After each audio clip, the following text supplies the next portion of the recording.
What's going on, Spurs fans, and welcome to the American Hotspur here on Stateside Footy. I am your host, of course, Steve Silver.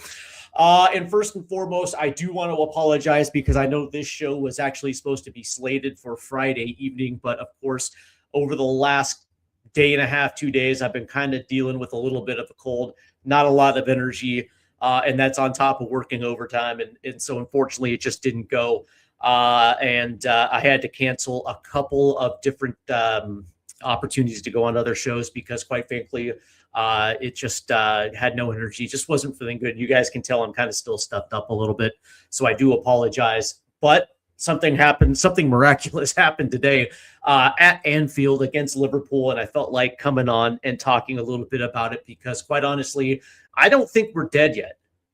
And from that standpoint, man, that's absolutely good news. Before we begin, please make sure you hit that like and subscribe button and also hit the notification bell as well. If you guys are tuning in from on X, I want to say thank you. And of course, for those that are tuning in on TikTok Live as well, too, I do appreciate it.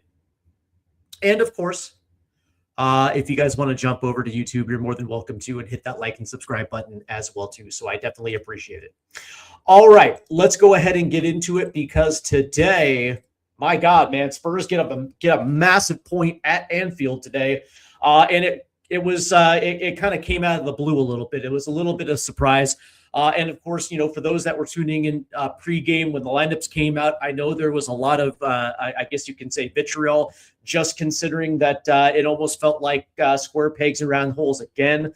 Jed Spence was kind of on that left back side. João Sousa was essentially playing on the right midfield position. But then again, it actually looked pretty good once the ball got rolling. One of the first things that I did appreciate was the fact that, you know, Igor Tudor has a specific way of playing. He generally likes to play a 3-4-3 or a 3-4-2-1. And, upon coming to Tottenham, that's exactly what he tried to do. Unfortunately, he didn't necessarily have the horses enabled to do it. The team was absolutely terrible with their back five. There was no continuity getting forward. And as a result, we absolutely got our asses kicked. And we haven't even looked remotely good.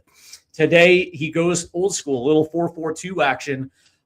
In that first half today against Liverpool, you saw Liverpool essentially dominate the ball. I mean, Spurs were essentially in their own half for the entire first 45. Dominic Szoboszlai gets gifted a phantom call from, I think it was Archie Gray. And essentially Szoboszlai trips over his own foot. And, Archie Gray gets penalized, and of course they give Szoboszlai a free kick from a dangerous area. Liverpool goes up 1-0, and I think at that point, I think most Spurs fans were like, well, the floodgates get open because this is where Spurs generally fall apart, where all of a sudden something bad happens, they lose all their confidence, and the next thing you know, it's 2-0, it's 3-0, it's 4-0. And I think a lot of Spurs fans coming into this match probably assumed that Liverpool would probably win by 3. And it wouldn't be wrong of you if you felt like that. But then something happened. Like this team held their ground. Liverpool, by the end of the first half, Liverpool, I think it touches in the box at one point was like 14-1. And they just kept coming wave after wave after wave of pressure. And yet we held up. One of the more interesting things was Pedro Porro was getting burned by like a 19-year-old left winger. I think it was Rio. That kid Rio was unbelievable today. And he was absolutely just tearing apart Pedro Porro, but yet they couldn't get that second goal. And then of course we get into the halftime. And then, something miraculous happening. Slow and surely Spurs started getting forward. And as they were continuing to get forward, you saw something click a little bit. And then all of a sudden the confidence started growing. And when that happened, all of a sudden, the fans at Anfield get nervous because this isn't the first time Liverpool has essentially conceded a win, conceded points from a winning position. For them, this is something that they've allowed to happen at home quite a bit this season. And so all of a sudden the nerves kick in. And as that second half continues to go and they still haven't found that second goal, all of a sudden you saw Spurs start attacking. And one of the things that was absolutely brilliant to watch today was the organization in which they got forward. This wasn't just one or two players trying to make something out of the blue. It seemed like there was a concerted effort, and you saw how Spurs kind of played a little bit through the midfield, something we hadn't seen at all. And they were attacking off of both sides. And of course, Richarlison was at the heart of it. And that dude has a heart of a lion. That guy was taking on multiple defenders, still getting shots on net. And of course, Archie Gray put one in. It went over his head. But that being said, it's like when that long ball came in and Randall Colomwani was able to hold that ball up and dribble past two defenders, there was Richarlison right there in the 90th minute in the perfect spot to equalize this game. And now here we go. It's 1-1 in the 90th minute. And now all of a sudden, now we actually have to play the best 5 minutes that we played all season. And sure enough, they held up, and Spurs almost nicked it right there at the end. But when the final whistle blew, it was 1-1. And some draws feel like losses and other ones feel like wins. Today was a win. And it was a massive win for Spurs. 100%. Because when you consider what has gone on essentially since mid-November, and it has been a downward slide to the bottom of the table. And now we're in a relegation scrap where we probably shouldn't have been, and it has been an utter free fall. And for the last 2 weeks, the narrative around Spurs, not just on social media, but also with the club, was that this team is going down. And who knows, maybe this team does go down. But one of the things that I wanted to see was whether or not this team still had heart. Did this team have the ability to fight? And they did. The answer is yes, they did. And today was the day where they showed it. And it was a day where they absolutely had to show it, considering what happened down in Madrid, what happened against Crystal Palace, so on, and so on. And so today was 100% a win. When you can hold yourself, you can hold your emotions in check and still be able to find a way forward and still have an answer at the end. That's exactly what if you're a Spurs fan, this is exactly what you want to see. And sure enough, they did. And it was absolutely brilliant to watch. So now the question is, okay, cool. You get the massive point, because had Liverpool held on, they would have been in a three-way tie for 18th place. Right there on the relegation drop. And of course, they still held the advantage because they have the goal differential tiebreaker. But then they get the massive point, and now all of a sudden, there's a little bit of breathing room, just a little bit of breathing room. But one of the things that they do have is now that confidence. Whenever you can go to a place like Anfield against a team like Liverpool, regardless of how this season has turned out, when you look at Liverpool, you see quality across the board. And, I think at times I was looking at that in the first half, like, I don't know how we're going to get back. Number one, I don't know who's going to be able to score goals. That's the first thing. But also, how are you going to overcome that type of quality? But sure enough, there were no excuses, and they made it work. They figured out a way to get to at least get a result in a place where they typically don't get results. That was absolutely brilliant. But the other thing that comes away is Igor Tudor. Okay, now it's, do we stick or twist? Because I think the conventional thought was that if Liverpool had blown us out of the water, that decision gets made itself, without a doubt. Because then, then it's, then there's just no excuses, right? Igor Tudor had, over 4 matches, 5 matches, whatever the case may be. He has tried multiple different formations. He's tried moving players into areas maybe that fits their strong suit. It just didn't work out, and whatever the case may be. But now all of a sudden, he's gotten his formation worked. You go 4-4-2, and then all of a sudden it works. You get a massive point, and these are the type of performance that are absolutely influential in a changing room, because now all of a sudden you have something tangible to point to and say, look, yeah, actually we can do this. It's absolutely massive for the players that were devoid of confidence. And all of a sudden now there is a little bit of confidence in something that you can build on. So from that standpoint, you can't twist. Unfortunately, like for those that don't like Igor Tudor, I understand. I get it. And a part of me doesn't like the idea of Igor Tudor either. But now all of a sudden, there is that glimmer of light that you just can't do. You can't blow it out. You have to kind of have to stick with this and see exactly where this goes.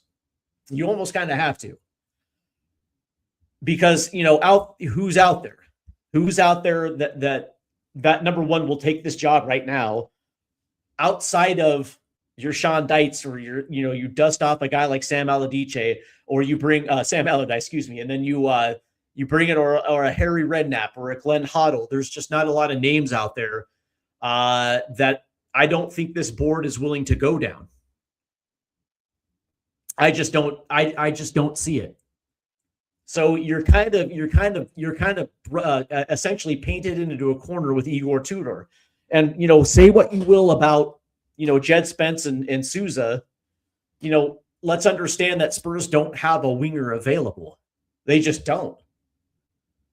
And so you're kind of have to get creative. I understand it's not ideal. 100%. It's not ideal. But we went there and we showed heart and we showed fight, which is something that we've heard counter to since Igor Tudor's been here. We just heard a couple days ago that there are some in the dressing room that don't care if we go down because they're going to be able to make their summer move.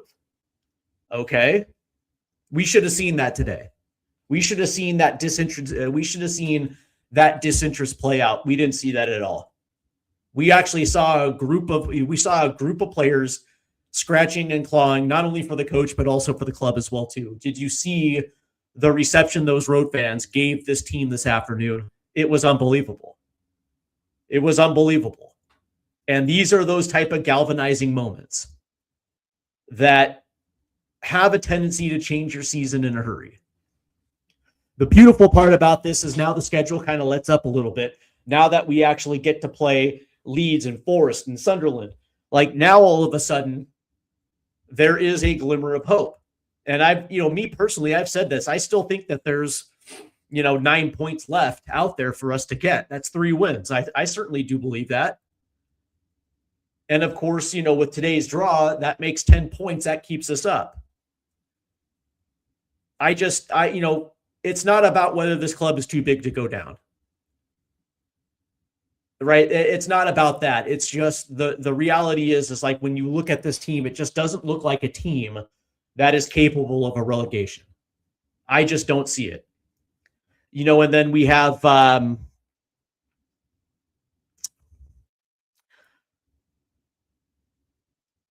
couple comments here on looks like it is the TikTok right here. It's why not revenue, says Spurs have no identity. Yeah, okay. I can see that. I can see why you would say that 100%.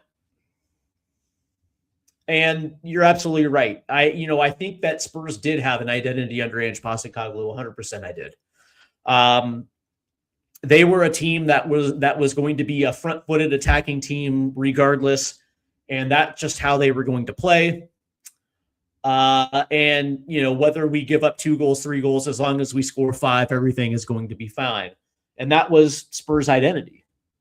Under Thomas Frank, we didn't have that. I had no idea what we were under Thomas Frank. And Igor Tudor is trying to at least in the interim, trying to at least forge something in the here and now that is going to be able to keep this team up. And so, yeah, I can understand where you're saying that. He goes on to say the schedule was soft in January, not an excuse anymore moving forward. Exactly. The best part is the fact that when you look at the schedule remaining, I think it's like Chelsea and Aston Villa, maybe the last 2, I guess you can say really tough teams, but the rest of the schedule, man, it's easily winnable for this club. And again, it's not like we have to win out in order to stay up. I mean, 3 wins gets it done. And I have a feeling that there's still 3 wins left in there. If you play Wolves every week, only chance you have to stay up. That's kind of funny. That's kind of fun. That's kind of funny. But listen, it is what it is. I thought today was an absolute statement, because you can sit here and say that Liverpool lost because they weren't the team to close it out. And of course, Liverpool's got issues with conceding wins, conceding results from a winning position this year. And so from that standpoint, yeah, I can see that. But that being said, give credit for Tottenham, because they were fighting the entire time. In that second half, as soon as they got past that first 45 and they were still in very good shape, you saw that team build to something that is something that we hadn't seen in quite a long time. And that was the encouraging part about it, because we have seen this team crumple so many goddamn times. So many goddamn times. And it was frustrating. It was unbelievably frustrating, because this team literally showed absolutely no heart, no spirit, no fight. And these players looked like they wanted to be anywhere else except for that pitch. And that was the disheartening part about what we've seen over the last couple months. Today, it felt like they put a marker down and said, no. Drew a line in the sand and just said, listen, we're done with that. It's not going to be easy, but we're going to get something done, and they did it. And, hats off to Richarlison. I know that he takes a lot of stick from Spurs fans, because he's the type of guy, who will go on little purple patches and make you believe that he is possibly that guy. And then all of a sudden he'll get hurt, pull a hamstring, whatever the case may be. And then all hope is lost. But today in that second half, man, we started seeing green shoots somewhere right around the 55th minute. And all of a sudden, Richarlison is getting in advantageous positions and putting shots on net. Shit, even Xavi Simons looked good when he came on. Even Xavi looked good today. And Xavi was one of those guys who were a part of the disinterested club. And he looked like he came today with the right attitude. It was good, man. I'll give, even though Pedro Porro was kind of getting burnt by a teenager today defensively, I still give Pedro Porro a little bit of credit, because as a captain, man, that's a heavy crown to wear. And I thought he wore it pretty well, because that team actually stayed organized, not just on the defensive side, but also attacking as well too. So from that standpoint, kudos to Pedro Porro on that one. But here's what I will say: if we're talking man of the match today, I think there's 2 candidates. Number 1 is Richarlison, because he kind of has to be up there, right? He scores the equalizer. He was the one attacking threat for a good 30 minutes in that match, in that second half. That's, that is something he was tenacious. He was not giving up. He was trying to find any way to score a goal. And I think he had like multiple chances, 4 or 5 in that second half. And that last one, that equalizer, probably was the biggest goal this season for Spurs. So he has to be that one, but also Kevin Danso as well too. I thought Danso played incredibly well today. From the aspect of the fact that he's playing next to Radu Dragusin. So he's essentially covering 2 positions, because Radu is terrible. Straight up, Radu Dragusin is not a Premier League level defender. And today, especially in that first half, that dude made 3 or 4 mistakes in the first half that otherwise Liverpool would have capitalized, and this game would have been out of reach.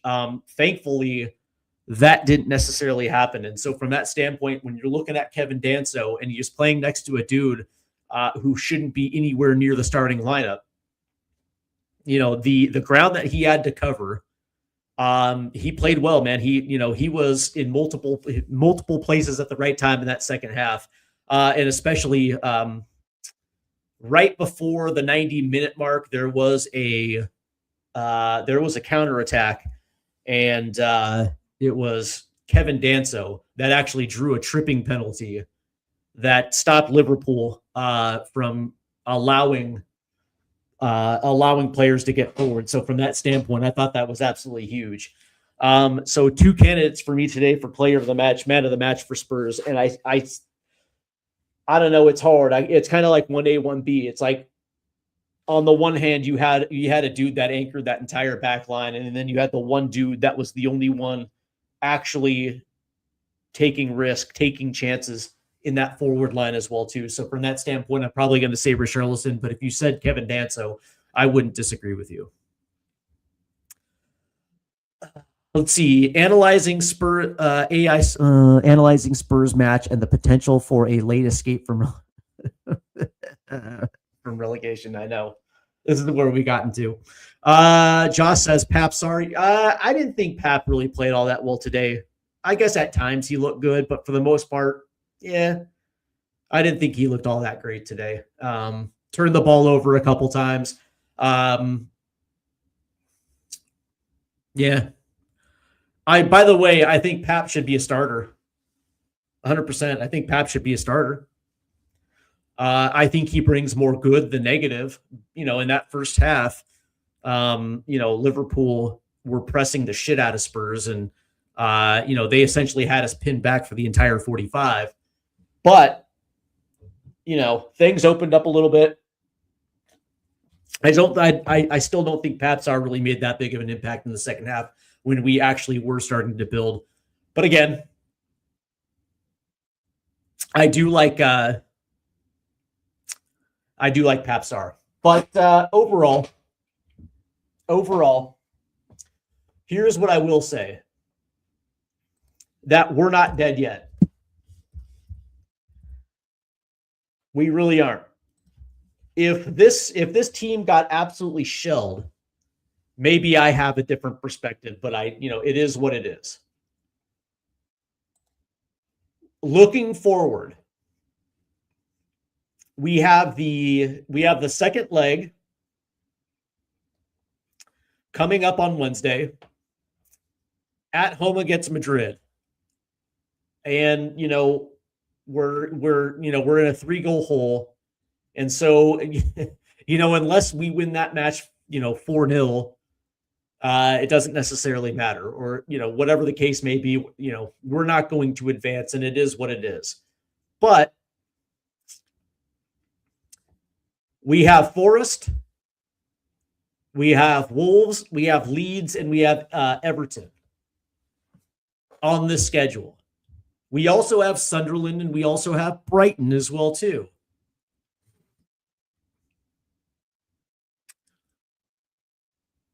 The way that I look at this, and I also want to say this, after Forest, we essentially have 3 weeks off before we get Sunderland. And if reports are true, we should be getting Mohamed Kudus, Lucas Bergvall, Destiny Udogie, and potentially Rodrigo Betancourt back at the end of this month. And so from that standpoint, we're going to get 4 more key players back. One of them, of course, is our right winger, which is going to be absolutely massive for this club. But we'll also get 2 incredibly valuable midfielders that we also desperately need as well, too. The link-up play through the middle of the park is just something that we don't have.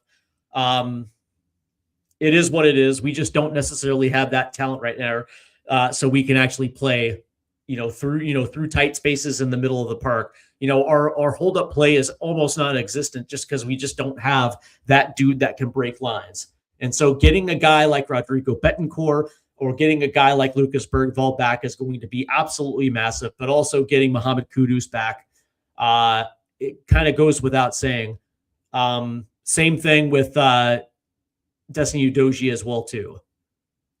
Getting Udogie, getting that back 4 back together again. Udogie, Van de Ven, Romero, and Porro. Getting our first team back 4 is going to pay massive dividends, especially if this team is playing with a little bit more confidence. You have a feeling that group is going to step up a little bit.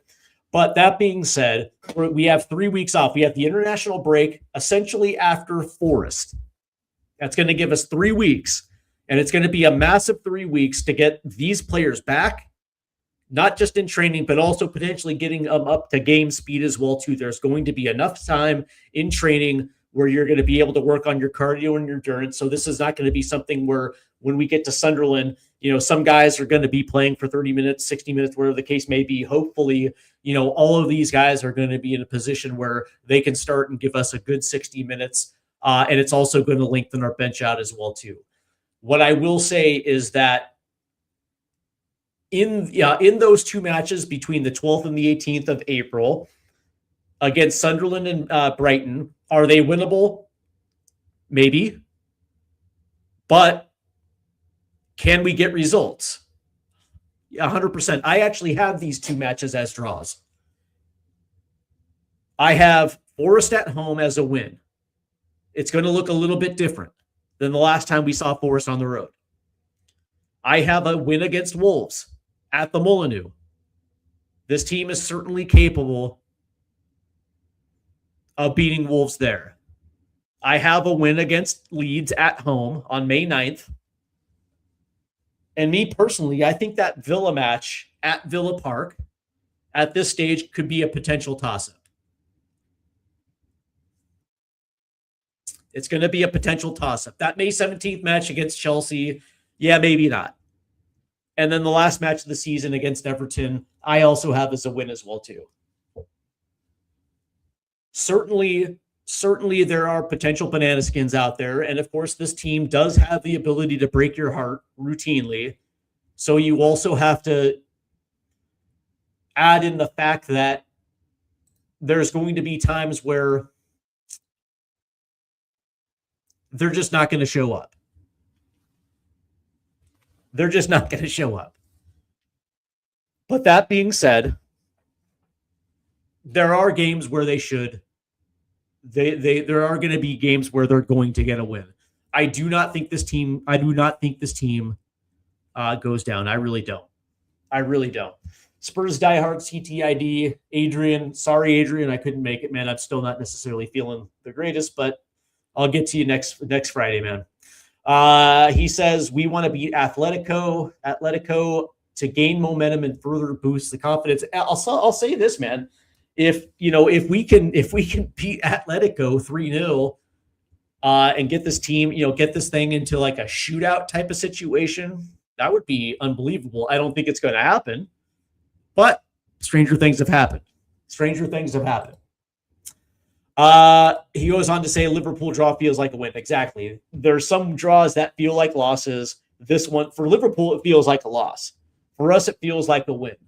And again, it's that little spark, man. It's that little spark where you can actually build upon. And this team has been notoriously terrible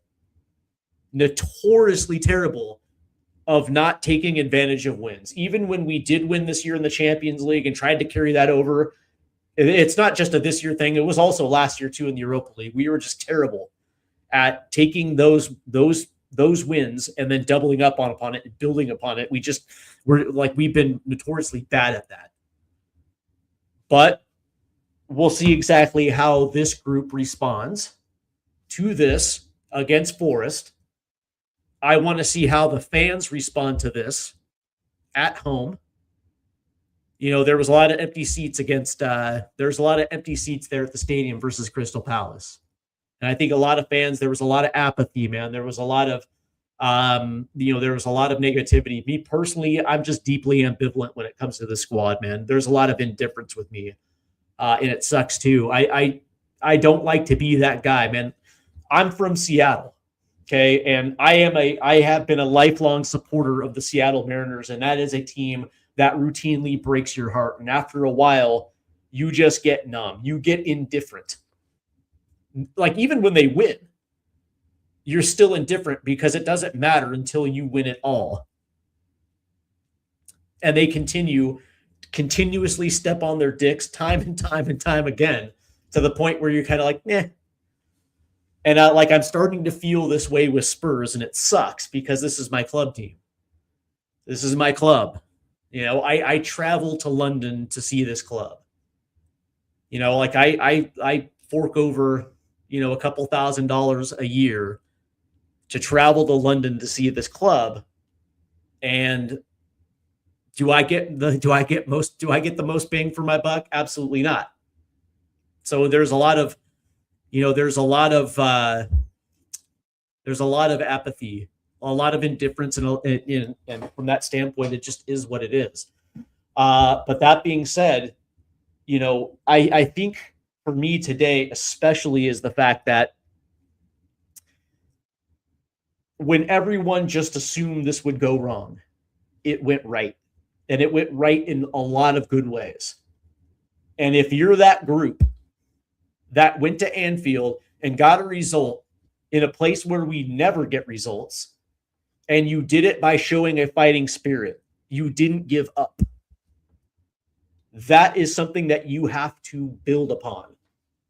And if you can do it against Forest and get 3 points, then I think you're going to get believers. This was the first step, and the next step is getting 3 points, getting the entire 3 points, and continuously show that fighting spirit. He goes on to say, Igor Tudor's tenure is not safe. It will depend on the results of Forest 100%. 100%. Maybe even Atletico. Maybe Atletico as well too. If we get blown out again by Atletico, maybe things change and he doesn't get Forest. We'll see. Josh here says that we name to use our academy. Well, we need to use our academy players as well too. Well, today we saw Roswell and Olasesi get their Premier League debuts today. I think it was because we absolutely had to, but it's still nice seeing some youth out there. At this stage, man, it's all hands on deck. You would probably assume that if options were there, those kids probably wouldn't have. But that being said, it's like, yeah, dude, all hands on deck. And that means if you're an 18, 19-year-old kid, man, you have to be ready. You just might be able to get in there. Yeah. So to Adrian's question here, it says, yeah, I agree. I don't think you should twist off of Tudor right now, because when you get that type of result, it shows that the players are listening. It shows that